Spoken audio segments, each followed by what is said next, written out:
sponsorship, and advert placements, please contact 080-3688-6158. Last Word Leadership Podcast Studio. You have the last word.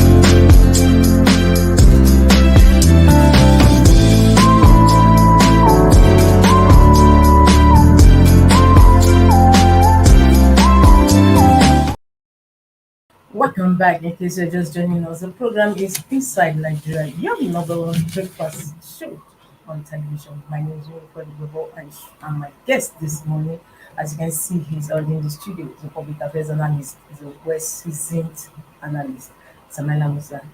Thank you for having me. Good morning, viewers. Of course, it's added it is right up on. So welcome once again. It's a pleasure to always have you on the program.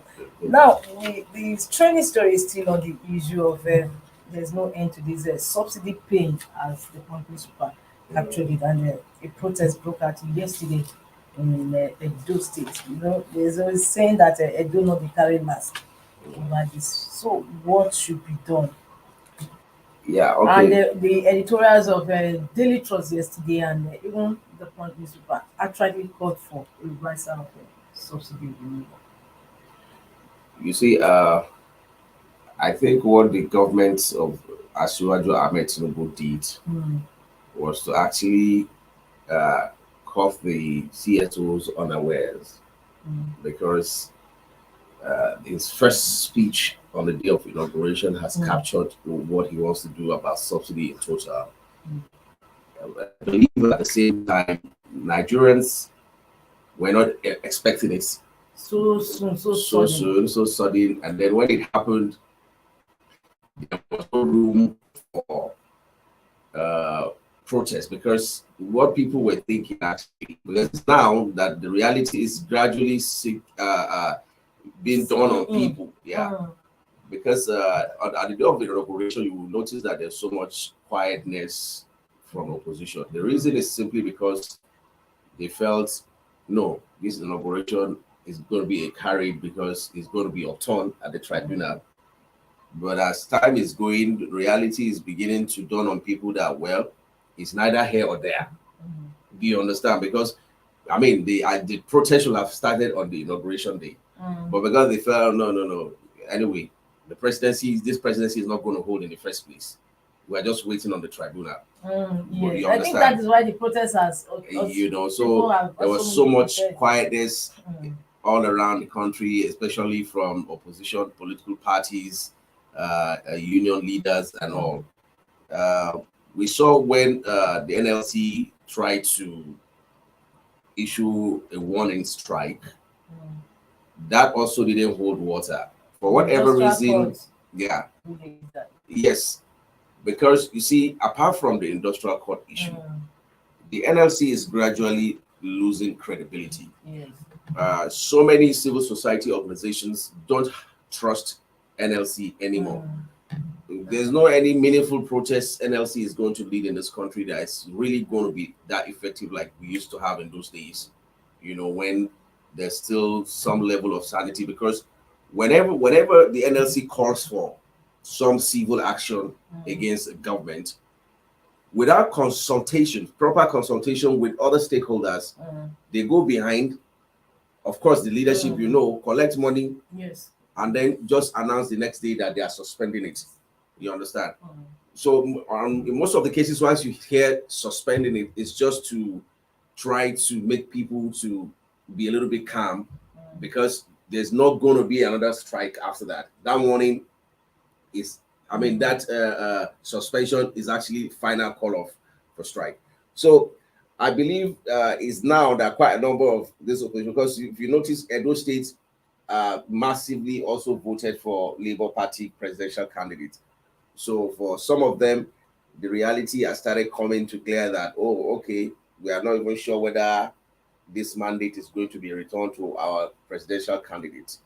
But by and large, is that for all the presidential candidates, from their manifestos, we saw that they all agreed that definitely subsidy has to go. But what happens after that is another issue. And of course, the subsidy removal is not the one responsible for the new increment on the 540 petrol was being bought. The new increment came as a result of what marketers are passing through, because they have actually, the dollar is actually the major issue, because the government has said it's going to be a free market.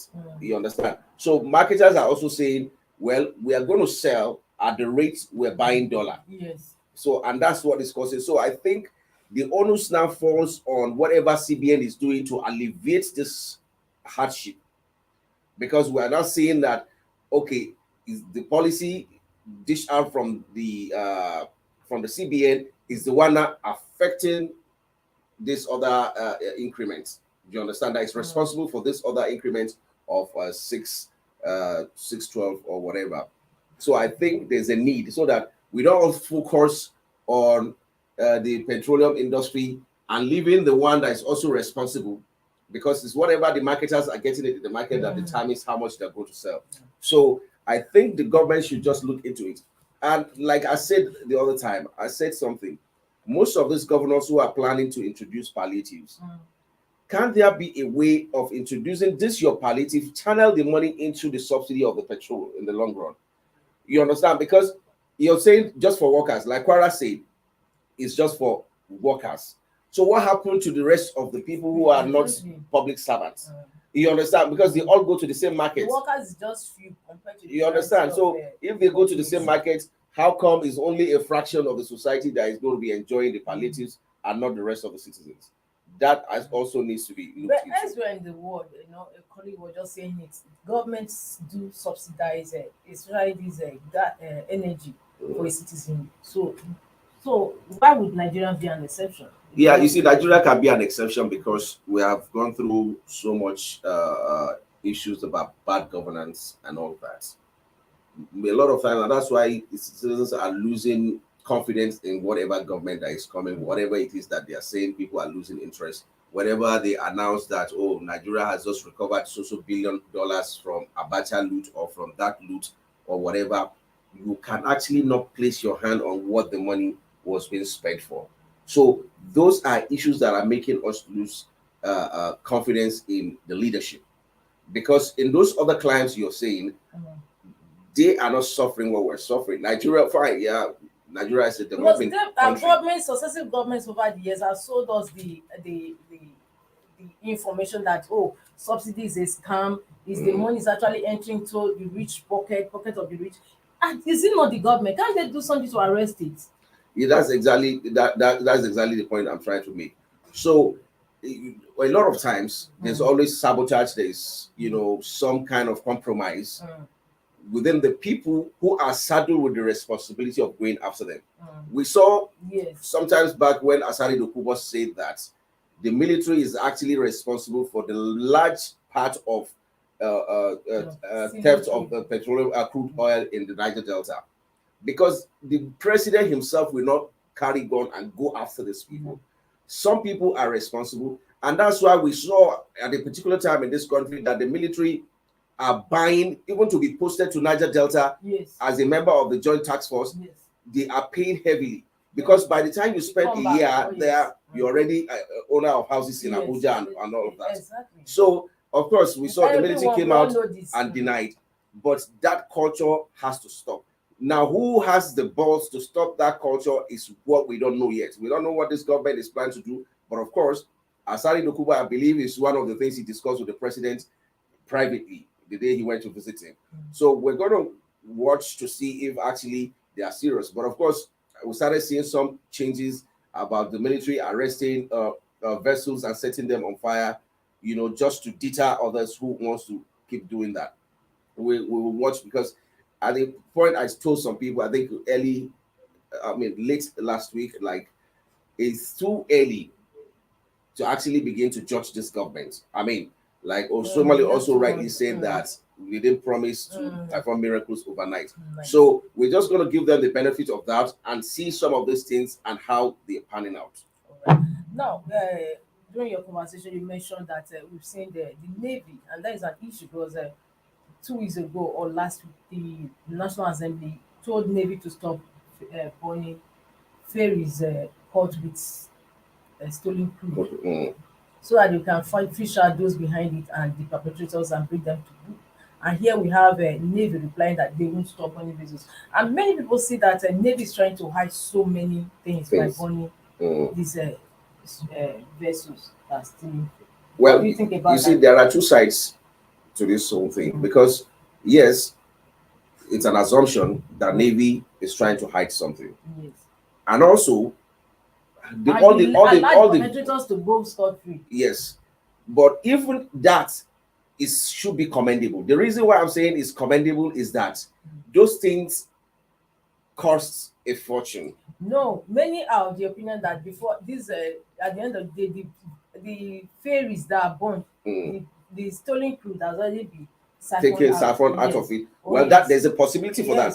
But the point I'm trying to make exactly is that over the years, vessels have been arrested, ferries and all that. Where are they today? You only hear the day they were being arrested. Nothing is heard of it. Let me even hear one day and say, okay, they are converting these things or they are auctioning them. You understand? So you don't hear anything. So whichever way it goes, that's why I say there are two sides to it. Whichever way it goes, some people are benefiting from it. You understand?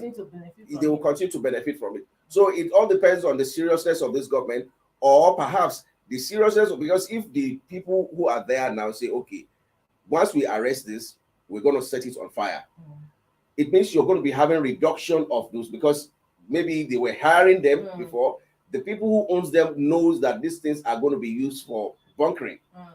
So who is going to be responsible for my vessel, for example, if you understand? You understand? So it's going to deter quite a lot of people. But the angle of maybe they are actually siphoning the fuel before setting on fire should also be investigated. But it should be commended that, well, another way to stamp it out is to make sure that nothing escapes from there, just setting on fire, because these guys are heavily loaded. No matter where you arrest those things and take them to, they have the money to bring them out. So I think that should be. Begins to also ask another question, especially where the Navy's competence comes in.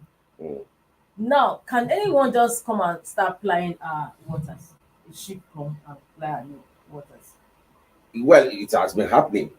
You understand? It's what it simply shows is that there is no adequate security on the Nigerian waters.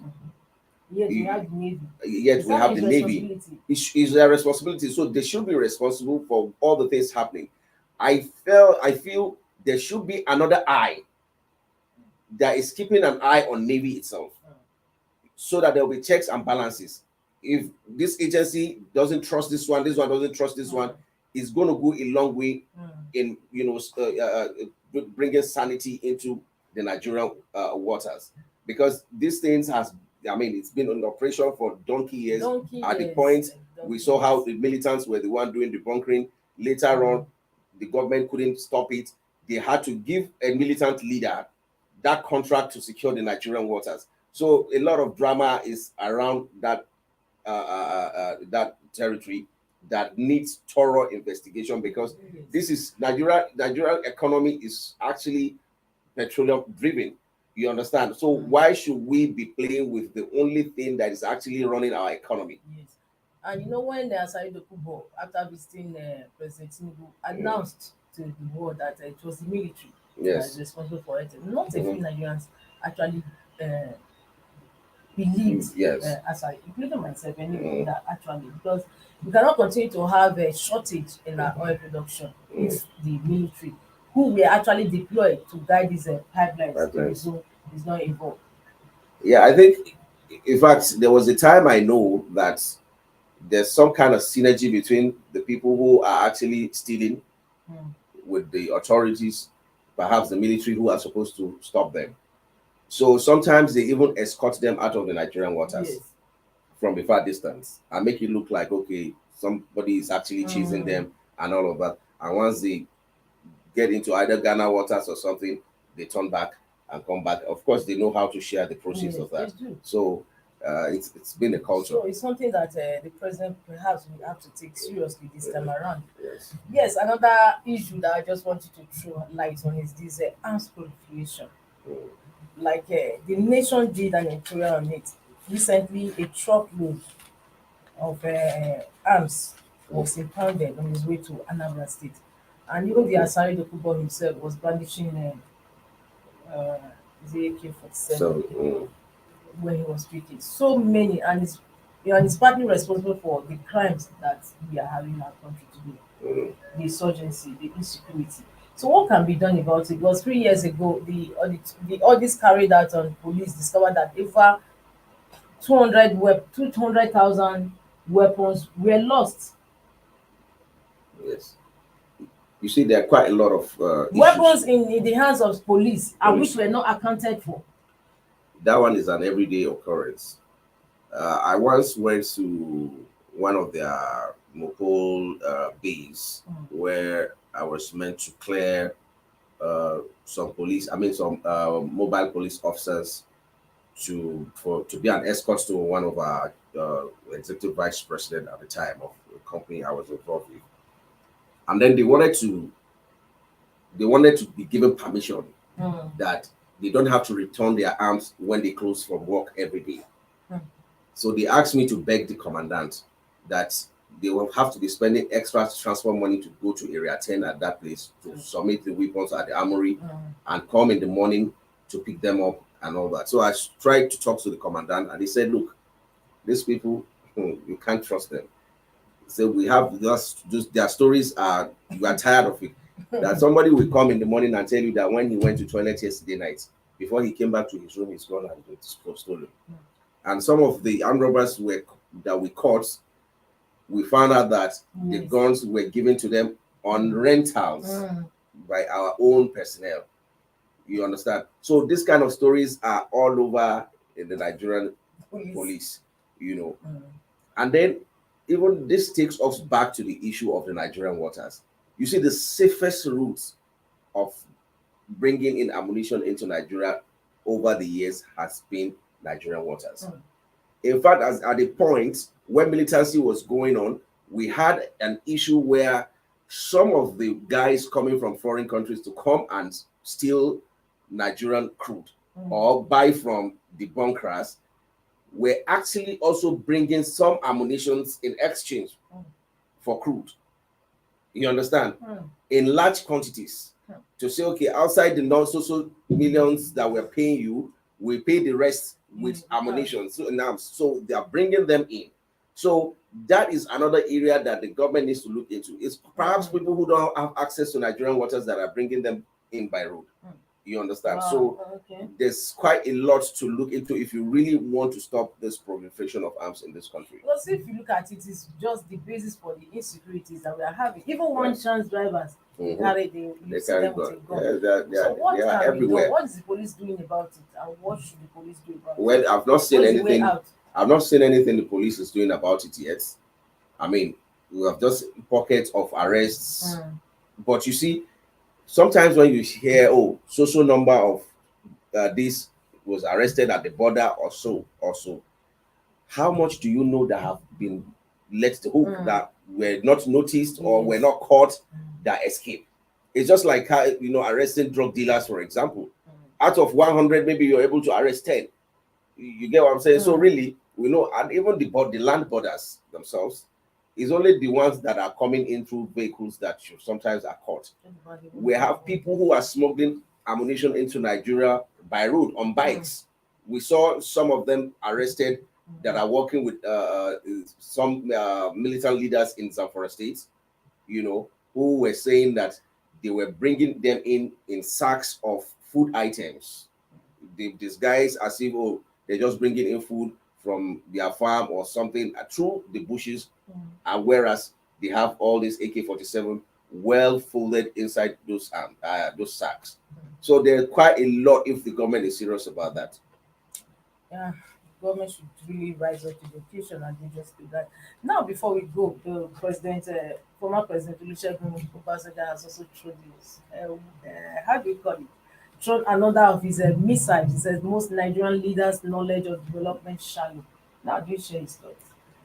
Yeah, you see, I haven't read that, but so it depends on in what context is he referring to they being shallow, because he's also But a issue leader. of maladministration, as you pointed out, is not being part of, is not included in No, shallow. no, this is where I'm going.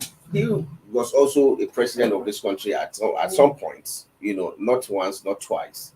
So that's why I say in what context, because that means is the old administration involved or he's exonerating himself. Of course, he should be exonerating himself. You But come to think of understand? it, I think Nigeria has had a better deal on that. Yeah, well, Nigeria's got a better deal. I mean, Yeah, that he was a very hardworking president. You have to give it to him, Yes. And I saw where another caption says he was referring to he recruited the best hands. Yes. So, and I think for anybody who wants to succeed in government is to say you're going to bring in more of technocrats, even though, of course, the politicians will give you a run for your money. But you see, And there are sensitive positions. Leadership, he said leaders have failed Nigerians. There are sensitive positions that will ultimately drive the economy of any nation that shouldn't be left in the hand of politicians, but rather technocrats. We saw how what's this man's name? The man and the former minister of agriculture during Jonathan that is now in the this Yoruba man. I'm trying to remember his name. When he was there, even as the Minister of Agriculture, you can tell that this man actually knows his job. He came, hit the ground running. He just went to work, and in a very short time, you could see how much he achieved in that ministry. So, I mean, this was somebody who wasn't a politician. You understand? So there are sensitive positions that you will definitely, if you're a serious president, will not leave it in the hands of politicians, but rather people who really know what to do when they get there. Places like Ministry of Finance, for example, the CBN, for example, NNPC, for example, agriculture as well. These are positions that shouldn't be shared between politicians because they are very sensitive. These are key indicators that will actually say, oh, this is how much you have failed as a government. So I think perhaps we're waiting for this ministerial list to come out to see how far or how serious this government is intending to go. Now, talking about positions in Osun State, the opposition party APC is taking the governor to court that when she said that he is the Osun State commissioner for works, and it doesn't sit well with the opposition party. APC. Oh, that his daughter? No, he himself. He says he's the commissioner for works. Why his deputy will be the commissioner for sports? Well, you see, as a governor, I believe he has the right. He wants to toe the line of President Buhari. You understand? Because you see, in law, there is always minister. In law, it's always most times about precedents. We have seen that happen even at the highest echelon of power in this country, and nobody was actually saying he can't do that. So, as a sitting governor, he has the right to say, and the opposition sometimes opposition try to just fight for what does not really matter in the long run. I mean, he's already the governor. Is he coming to be the opposition party to pick the commissioner? He's still going to be among these people. He can have a stooge there as a commissioner. He can even announce somebody as a commissioner for works who doesn't know nothing about it, who is perhaps maybe one of his PA. It doesn't really matter in the long run. But you see, what matters is he actually doing the work? Because he might feel that's an area where I need to supervise so that my government is not rubbish, that we're not doing something. If that's the case, I think they should be more concerned that the state is progressing. And of course, that works is the highest budget. Yeah. So it's all he wants to supervise it and make sure, or perhaps he feels this is an area where he's best. He can actually showcase his best. You understand? And he wants to give the state his best. Because, for the fact is that as a sitting governor, all you do is supervisory. You understand? So if he feels that's an area he wants actually his presence to be felt the more, so be it as far as I'm And the concerned. opposition APC is taking him to court, has actually charged him to court. Well, they're just grappling, which is normal in the Nigerian system.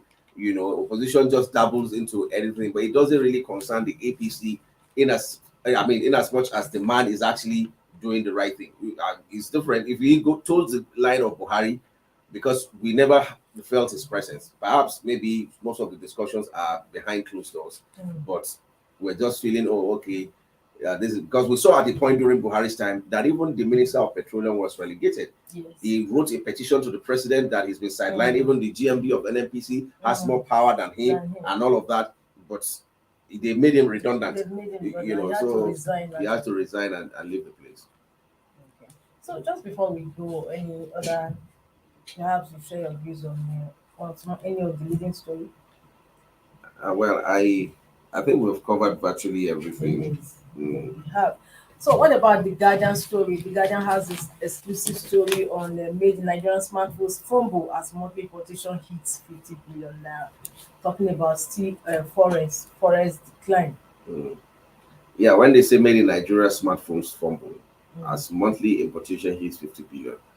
Honestly, I didn't even know that they are producing phones in Nigeria. I didn't know. Honestly, I thought everything, and that this should have been an area that Nigeria is actually concentrating on the more. It shouldn't be this silent. Actually, I'm actually hearing it for the first time. I didn't know we were producing phones in this country. So what was the name of the brand of the phones produced in Nigeria? I read about him in his interview, how he started. Okay. He started manufacturing phones. Wow. Well, that should have been a good one. So our monthly importation hits 50 billion in just smartphones. People are still buying foreign phones. Yeah, of course, most of the phones you and I are using are actually foreign phones. Because you and I don't want to go and buy a phone that doesn't have a name. See why we keep having issues with Naira to dollar. It keeps falling by the day. Compared to Well, thank you so much. It's always a pleasure to have you on the program. This is where we end today's Tuesday edition of Inside Nigeria, brought to you on Leadership Television. My name is Uni Freddie. Don't forget, same time, same station is another day. See you then. Bye. Thank you for watching. For sponsorship and advert placements, please contact 080-3688-6158. Last Word Leadership Podcast Studio. You have the last word.